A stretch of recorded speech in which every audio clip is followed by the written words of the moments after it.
Pois é, pessoal, como a gente havia comentado anteriormente, estamos dando continuidade aqui ao nosso trabalho, tá certo?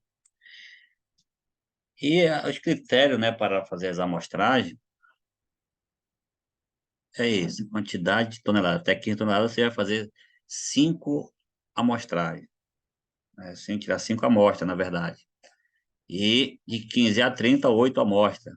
E mais de 30 toneladas, fazer 11 amostras. Claro que de forma bem representativa de todo esse volume, ou seja, esse peso, né? Para que seja bem representativo, que não seja só de um local, seja bem dividido aí, bem representativo que eu estou falando, não é isso? Dando continuidade aqui no nosso trabalho,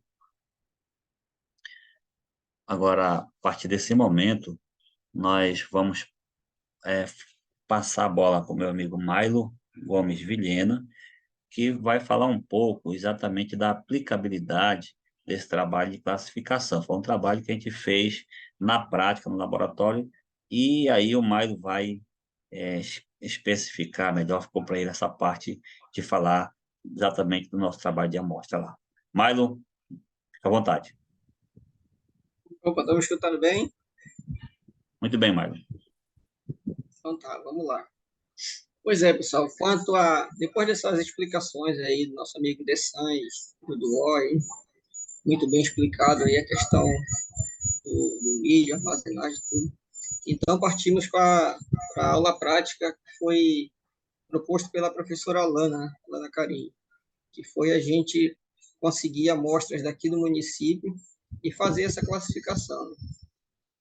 Então, essa classificação foi feita no laboratório da UEAP, aqui no campus Território dos Lagos, aqui no município de Amapá, e foi usado inicialmente a amostra de 250 gramas desse milho que a gente fez aquisição aqui mesmo nos próprios pontos de venda desses grãos aqui no município, a gente poder avaliar como estava se dando a armazenagem e tudo mais desse material aqui. Então, a metodologia seguiu o regulamento da Instrução Normativa 60, número 60, né, de 22 de dezembro de 2011, que normatiza quanto à classificação do grupo, tipo e classe. Né? Segundo essa normativa, para ser considerado um milho dentado, como o nosso amigo Adriano Boa agora há pouco especificou bem, né? Essa amostra tem que apresentar mais de 85% em peso de grãos, as características de dentado, para poder ser considerado como dentado. Né? Então, ele tem essa reentrância acentuada na coroa, como podemos ver aqui nessa figura A aqui, essa figura de cima, né? Essa reentrância aqui meio que parecido com um dente mesmo. Então, para a gente fazer a análise dessa amostra, o que a gente fez? A gente pegou alguns grãos, meio assim que foi por acaso, não foi escolhido nada. Foi feito o corte longitudinal e verificamos que esse milho tinha a forma de dentado. Né? Então, a nossa amostra consistiu em mais de 85% se mostrou que era dentado. Né? Então, a partir daí, passamos para a análise da classe, né? Que foi analisar qual a cor desse milho. Né? Então, conforme essa normativa aí, como o Igual falou, né? O milho tem que ser constituído por mais de 95% do peso de grãos amarelo, né? Para ser considerado amarelo. O amarelo pálido ou amarelo alaranjado. Então, o que vai dizer se esse milho é considerado amarelo ou não é essa cor aqui do pericarpo, aqui essa cor que tem mais aqui podemos dizer aqui na bundinha do grão de milho. Então, depois de fazer as seguintes análises, nós chegamos à conclusão que essa nossa amostra de milho, ela deu mais de 95% de... A gente conseguiu chegar à conclusão que mais de 95% se mostrava amarelo, de classe amarela. Né? Na verdade, a nossa amostra chegou a 100% amarelo, não encontramos nenhuma outra cor a não ser a amarela. Pode passar.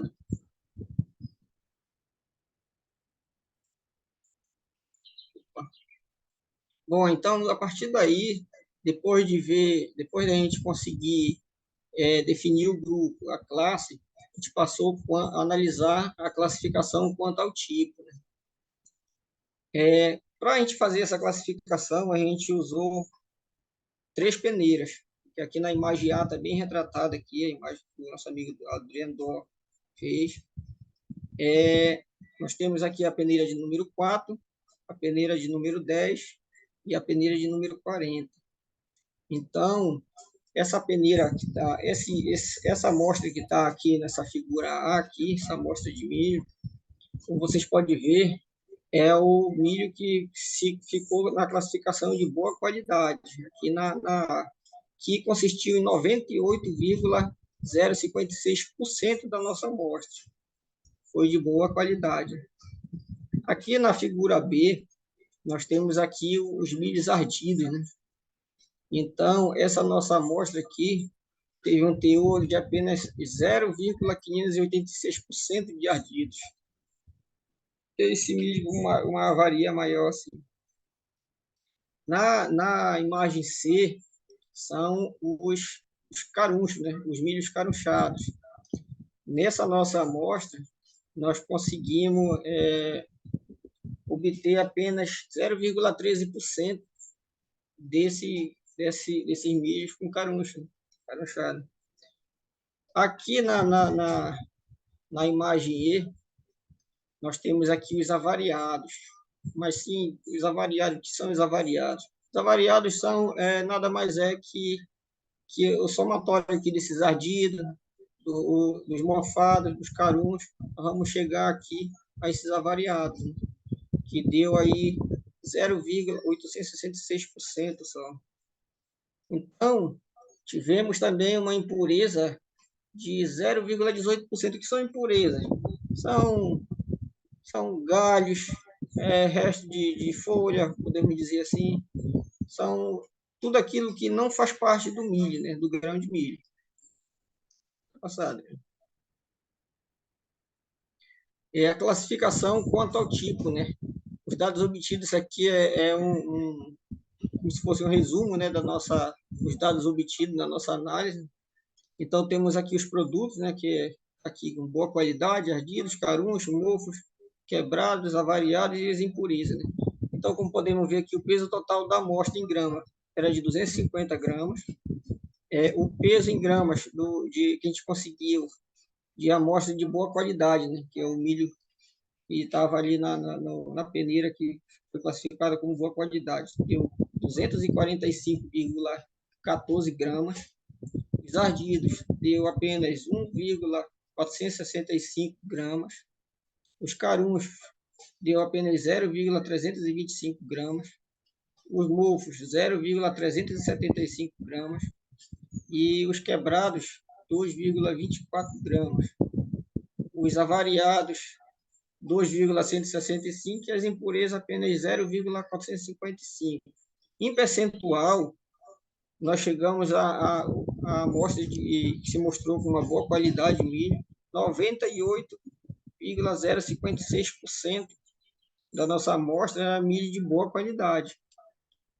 Os ardidos apenas 0,586, os carunchos 0,13, uma porcentagem muito baixa, os mofados 0,15, os quebrados 0,896, os avariados 0,866 e as impurezas apenas 0,182%.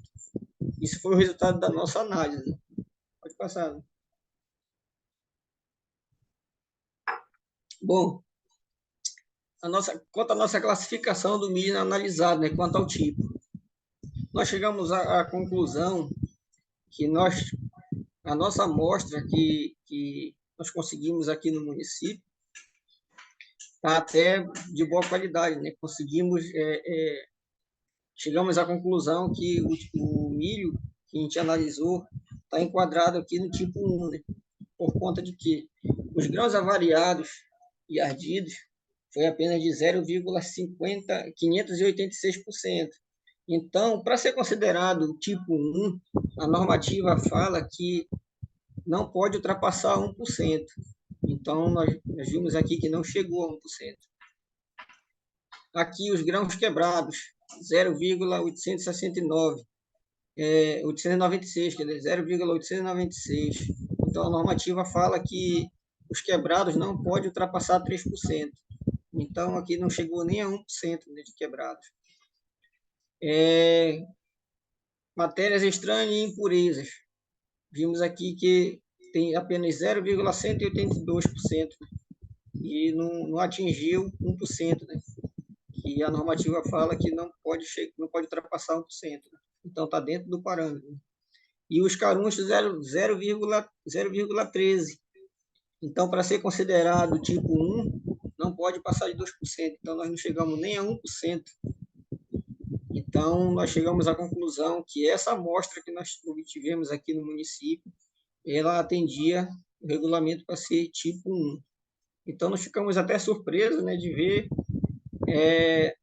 que os pontos de revenda aqui do município, não, assim, o pessoal que tem esses pontos não tem até um treinamento como fazer esse armazenamento, mas, por incrível que pareça, está até dentro das normas.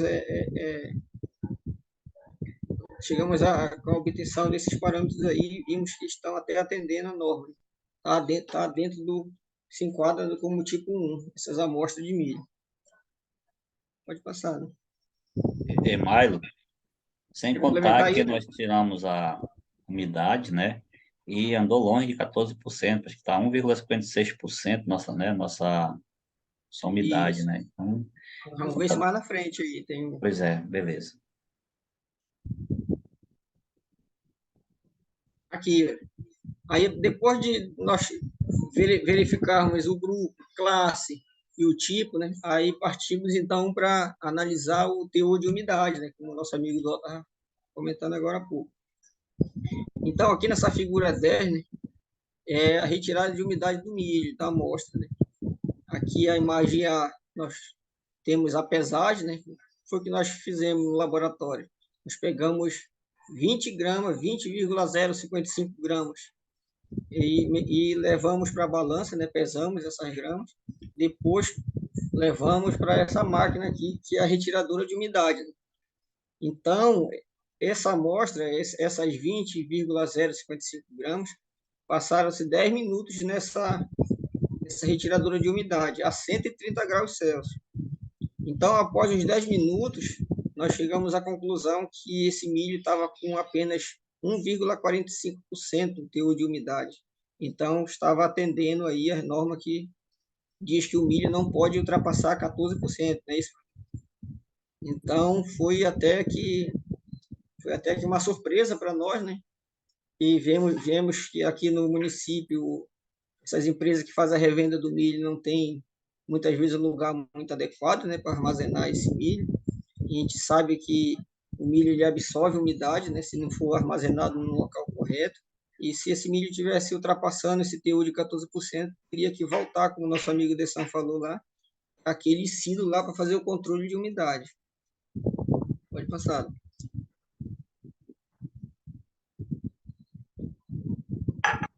Bom, depois que nós conseguimos obter a umidade toda e partimos para a prática com os tenebros, né?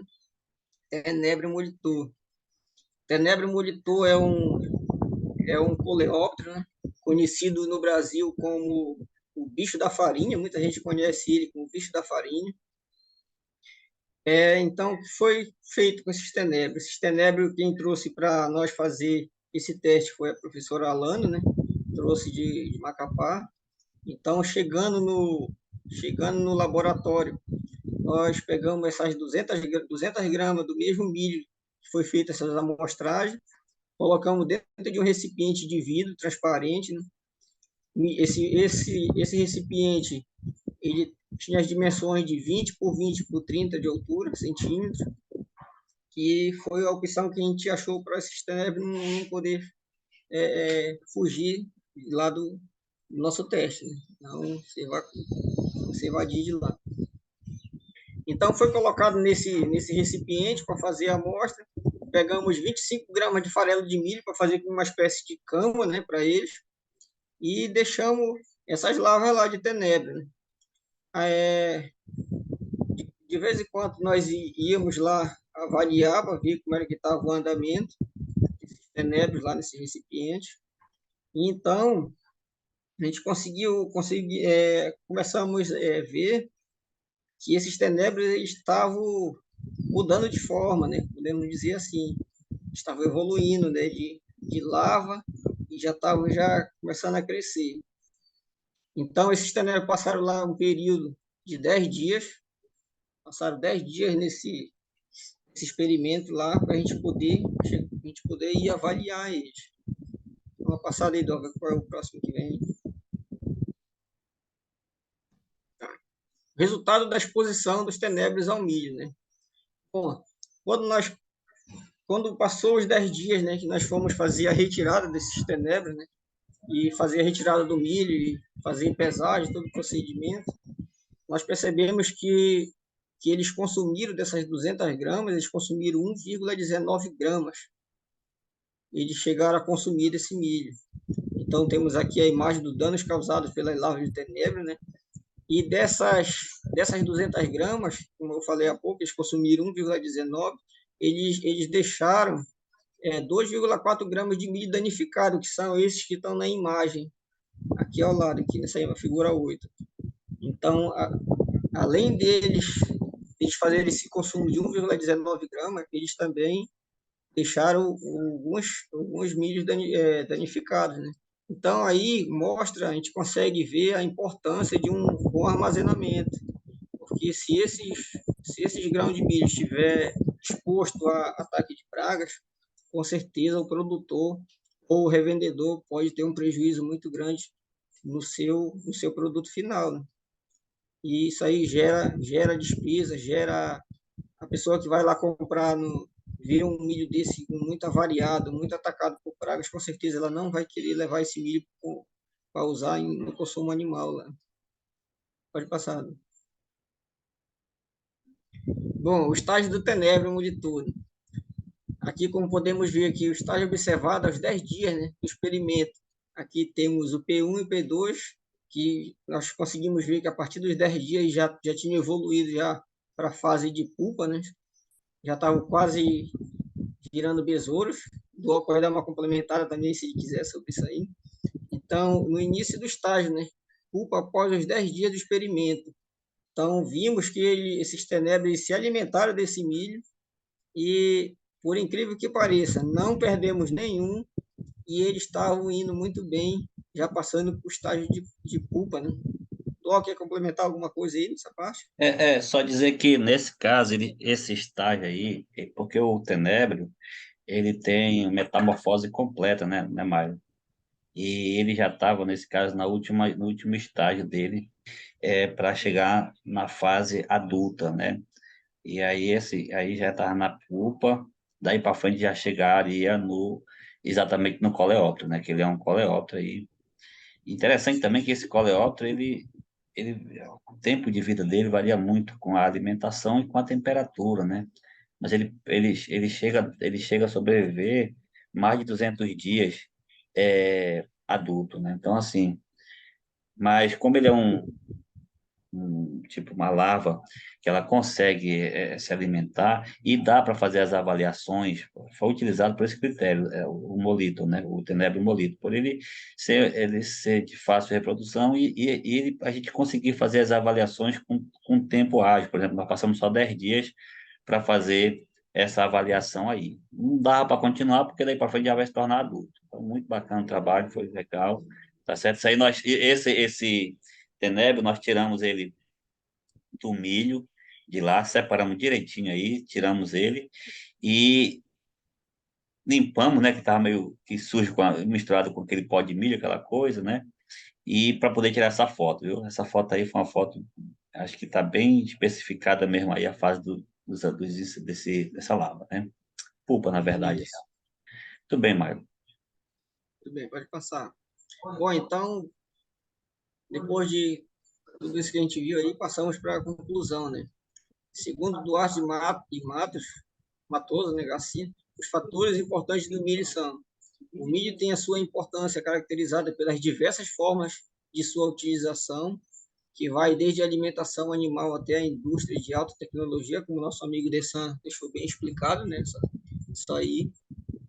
O uso do milho em grãos como alimentação animal representa a maior parte do consumo desse cereal, isto é, cerca de 70% no mundo. Então, podemos ver aí que o milho é basicamente usado como ração animal, né? Aqui no Brasil, tem-se o uso do milho, como o nosso amigo Adriano e o Dessan falou aí, muito usado na ração de suínos e de aves. Aqui nos Estados Unidos, cerca de 50% é destinado a esse fim, enquanto que no Brasil varia de 60% a 80%, dependendo da fonte da estimativa e do ano. Bom, então, vemos que o Brasil faz uso muito grande desse cereal, né? Principalmente, como falei anteriormente, né? Como ração animal. Né? O beneficiamento de grãos e sementes é uma etapa importante para conservar a qualidade. Como a gente pode ver aí, né? Que se não tiver feito um armazenamento apropriado, né? Você pode perder toda a sua produção de milho. Por isso que aí que entra, quanto ao beneficiamento, os silos, né? Que faz é responsável da secagem, como o nosso amigo a mãe de Sam falou, faz a secagem desse milho para chegar a esses a essa porcentagem de umidade que não pode ultrapassar os 14%, como podemos ver aí. O milho analisado apresentou uma classificação do tipo 1.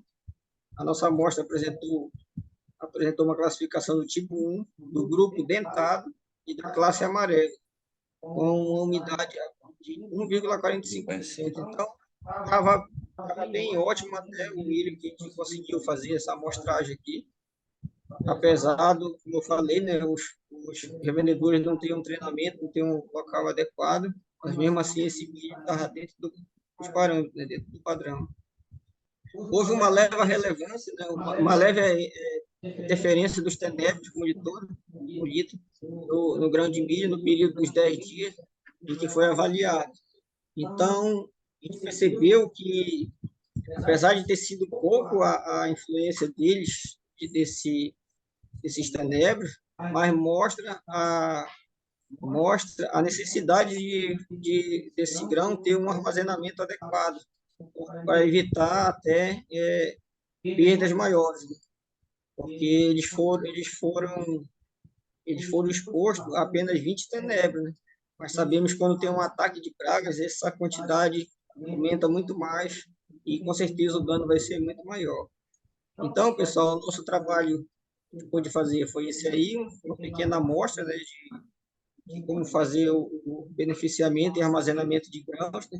E te agradece a oportunidade toda. Nosso amigo Dual vai também dar as considerações finais aí, nosso amigo Dessan também. Então, é isso aí, nosso trabalho. Obrigado a todos. Com certeza, a gente quer agradecer nossos amigos aí de equipe, nosso amigo Milo, nosso amigo Dessan, professora Alana, pela oportunidade que nos deu de estar aprendendo nessa disciplina.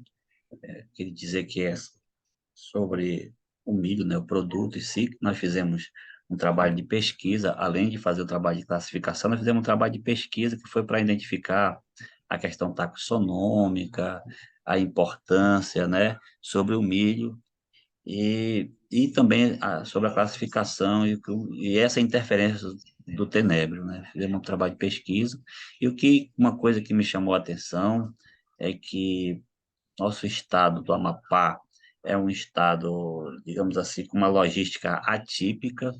O custo de produção é alto. No nosso caso aqui, para se produzir milho, tem um custo de produção alto, mas há uma grande demanda pela questão de se existir, né, já se existia a criação de suínos, de aves, diga-se de passagem, ainda pouca, ainda tímido a questão também dessas criações, mas com a tendência de se aumentar, com o crescimento populacional, a intenção é que se aumente também o consumo, não é isso? Digo assim que a nossa empresa tem uma empresa de fábrica de ração no município de Santana, que até certo pouco tempo atrás, pouco estava se produzindo por falta de matéria-prima, ainda falta muita matéria-prima, tanto seja o milho como a soja, né? O milho em si mesmo por falta de produção. Então, na verdade, nossa produção de milho ainda é muito tímida no nosso estado, na verdade. Queria agradecer a disciplina e aprendemos bastante. Queria deixar aí as considerações finais, já para o meu amigo Dessan, agradecer a parceria e a compreensão, né, de todos que nos auxiliaram durante esse processo, durante também aquela visita que nós fizemos para Macapá, que aprendemos bastante lá. Inclusive, foi um tema que nós aprendemos, foi sobre secagem desses grãos, tá? Muito obrigado. Dessan, fica à vontade.